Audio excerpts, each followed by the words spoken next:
don't control what happens to us. Oh yeah, this is a stoic quote. So one of the Stoics. So he said, we don't control what happens to us. We control our reaction to it. As I said, all these places, that poll could be even a bad event, say a bad day. Now, let go of that bad day by not reacting to it. You can't control the fact that the bad day happened to you. You can't even control if a future bad day would happen to you. But you let go by that trick I said, by distancing yourself from the human self for a moment. Become your Atman, become your consciousness form for a moment. In that way, you can better control your reaction to stuff. That's what, say, the Stoics give us something, but then it's hard to do it. So I'm giving you a method now to do it. They said we control our reaction to it, but it's hard to just control your reaction to it. So you do that by that trick I said. Krishna said outcome is not in your hands. Of course, that's that's basic, isn't it? Krishna said the outcome is not in your hands. So stop making everything your concern. Let that sentence sink in for a while. Stop making every single thing your concern, because it's not. Like, thing is, some things that you think that obviously should be a concern, Krishna would argue that even those things shouldn't be a concern. So your results, even say like 2 weeks ago, my phone got pickpocketed in the streets of Nairobi. But even something like that your results, what else? Say a bad day, anger, frustration, anxiety, fear, envy, all these things, they shouldn't concern you, nor should they affect you. So, as I said, like, how could my phone getting pickpocketed? Like, I'm a teenager, I use my phone. How could my phone getting pickpocketed? How should that not concern me? But Krishna would argue that even that shouldn't. So, as I said, let me give you even more extreme examples. See, I said, I hope you guys believe me that when my phone got pickpocketed, people were telling me, how are you so chill?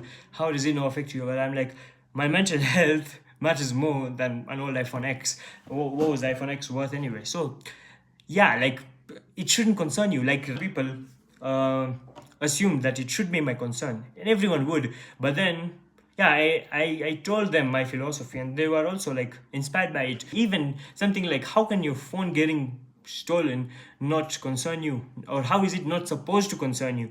But it isn't. Krishna would argue that, like, stop making so many things your concern. Even the Stoics would argue that, like, yeah, they said we don't control what happens to us, we control our reaction to it. So I said two more extreme examples. Yeah, Leonard Euler and Ludwig van Beethoven. So Leonard Euler was one of the greatest mathematicians of all time. I think he rivals even Newton. And then Beethoven was, of course, one of the founding fathers of classical music. He was a pioneer of classical music. And yeah, I don't know if you've heard any of his works, but now both of these guys, Euler, in the middle of his career, mathematical career, he got blind, right? He became blind. And then Beethoven, let me remind you, classical music pioneer, became deaf, right? So how can a mathematician, now that he's blind, you'd think, okay, he'd stop doing math. And the musician, of course, he can't hear his own music. How would he possibly continue making classical music? How could he continue composing? But here's the thing. Euler did most of even more groundbreaking math after he was blind. Beethoven made so many of his famous symphonies after he became deaf. Beethoven's Ninth Symphony, you must have heard of it, so famous in like history and the history of art. How could a guy compose Beethoven's Ninth Symphony? You should hear it out. And then even if you're not a fan of classical music, it's just revolutionary. It's a big thing in the history of art and music. How could a guy be deaf and compose music that changes the world? How could a guy be blind and do math? Like, to do math, you need paper and pen and see you're walking and where you're going. How could a blind guy do math and change the world? Like, it makes no sense. And the thing is, these guys never complained, right? They never complained, oh, I'm blind, oh, I'm deaf, and I'll stop composing music or doing math. But then for example, say they were to complain to Krishna.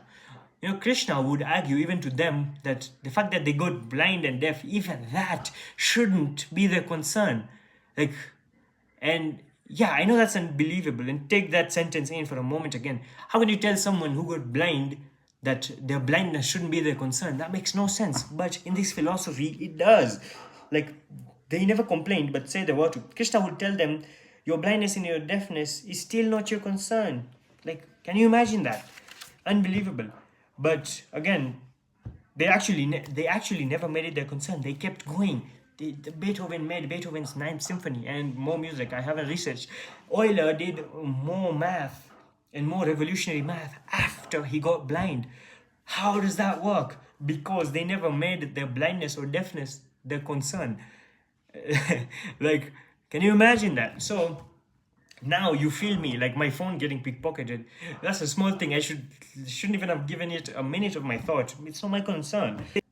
Yeah, if you understand all this, it'll liberate you to a point that where you have zero concerns, like as it should be. So, to wrap up the video, your anxiety, your fear, your attachment to results, anything material, your laziness, your lethargy, your extreme passions, even if your phone got pickpocketed, even if you get deaf or blind while you're a musician or mathematician, respectively, remember, not your concern.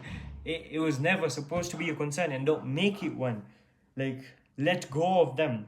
Just act, as from my previous video and the cornerstone of the Gita. Just act, just do your actions. Let go of them. And letting go artificially, I told you, will be temporary and won't work. So, like, don't be human and say, oh, I don't care about this. Don't be like, okay, let me give an example. Say anxiety. Like, don't start thinking of shortcuts. Don't start thinking of positive stuff to get rid of anxiety. Those positive stuffs will go away and your anxiety will come back. Stop thinking, like, if you're anxious about an exam and thinking, oh, what if I get a bad grade? The way to alleviate that isn't to think, oh, what if I get a good grade? It'll work for a moment, but then again you'll be back. Oh, what if I get a bad grade again? So to help this stuff, your human self is just, it can only do so much. It can't help you with this specific problem, with these specific emotions. So what I'm saying is, become the Atman. And now the thing is, even a good grade, bad grade, no grade, anything, now the Atman, as I told you, laws of the universe prevent it from literally being touched by any of this. It's completely untouched by any of this. So when you become the Atman, like, the exam grades literally don't matter, and you'll see, and again, as I said, now you'll see the human self letting go of that tree of fear or anxiety about the results. The human self will go. Now for a moment, now you're calm, now go back to your human self. So yeah, use this stuff. So to end the video, another Stoic quote that literally sums up all of this stuff: we suffer more in imagination than in reality. As I said, the whole video is all about this. We suffer more so much in our mind than nothing bad has actually even happened, but we're just getting afraid. Or low-key, I don't know if it's just me. I'm making these videos to help you guys. But low-key, I don't know if it's just me with all these worries and stress. Hopefully it's not. So the bad thing, nothing bad has even happened. Like, I didn't get a bad grade. I'm worrying about a bad grade. Like, I shouldn't let it define me. And I know it, but it still happens. Human psychology, human biology, as I explained to you, the human mind was, from evolution, became like that. So to fix this stuff, we have to use such philosophies, right?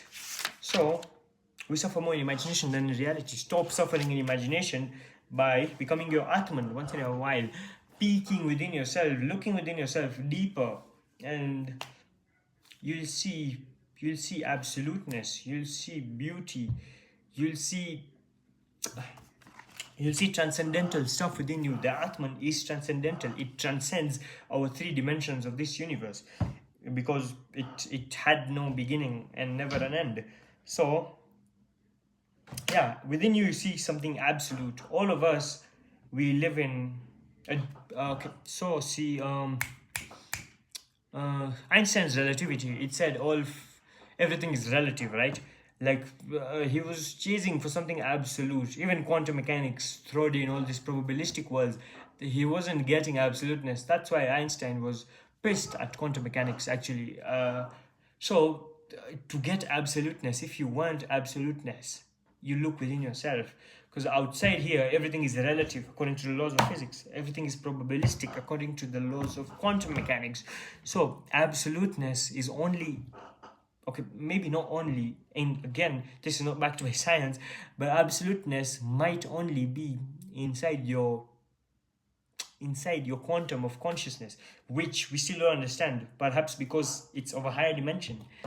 Yeah, the Gita is, as I told you, it's, and again, even if like I didn't get this insight from reading it, now these insights I got it from talking to ChatGPT. So yeah, this book is an ocean of wisdom and knowledge. And but then this is part two. I can even keep coming up with part three, part four of the same book, and insights and interpretations I get from it, because they really help. They technically and like in a tailored way for us help. So thank you for watching.